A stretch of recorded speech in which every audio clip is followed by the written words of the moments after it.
Ini-introduce po ang ating bagong world champion, Manny Pacquiao. The pride of General Santos City visits ang bayan ng superstars and he is warmly received. And why not, Commissioner Yang? Ang laki namang karangalan ng ibinigay sa atin ni Manny Pacquiao. 8th round technical knockout ni Chachay Sazakul sa Thailand pag ginawa yan. At kung napanood mo yung laban na yun, sobra sa galing to si Manny Pacquiao at mukhang matagal niyang hahawakan itong koronang to. 19 anyos pa lamang yan si Manny Pacquiao. And look at him, a world champion para sa Pilipinas muli.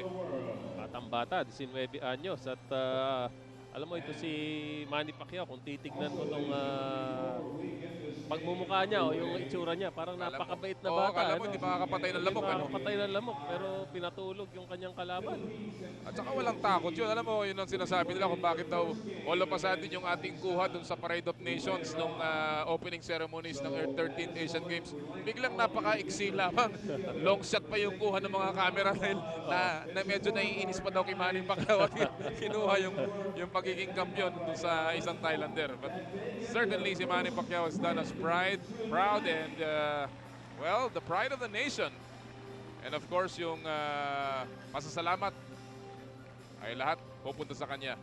Manny Pacquiao, the new world champion ng Pilipinas. Kasama ko ngayon ang bagong idol ng Pilipinas, si Manny Pacquiao, ang bagong champion natin sa WBC, World Boxing Council Flyweight. Manny, anong pakiramdam mo nung nandun ka sa Thailand? Nagbo-boxing, ikaw yung nanalo. Magandang gabi sa inyo lahat. Masaya ako dahil ngayon ko lang nakuha tong WBC dahil matagal ko nang hinahangad na makuha to.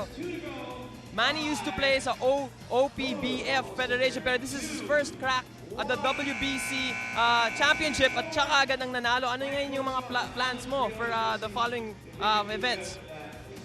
Bali, patuloy pa rin ako nag-iensayo kung anong ginagawa ko nung pag-iensayo ko, dudublehin ko na ngayon dahil hawak ko na yung corona. Ako na ang bagong champion ng flyweight. Batiin mo naman yung mga fans mo dyan sa buong Pilipinas. Pakita mo na yung champion belt mo. Binabati ko yung sa lahat ng nasa Golden Bay, lalo na kay LB, tsaka sa lahat ng sumuporta sa akin, sa lahat ng mga fans ko. Maraming salamat sa inyo. Tsaka ang ganda dito manood sa PBA. Masayang masaya. Okay, thank you, Manny. Buong Pilipinas, they're very proud of you.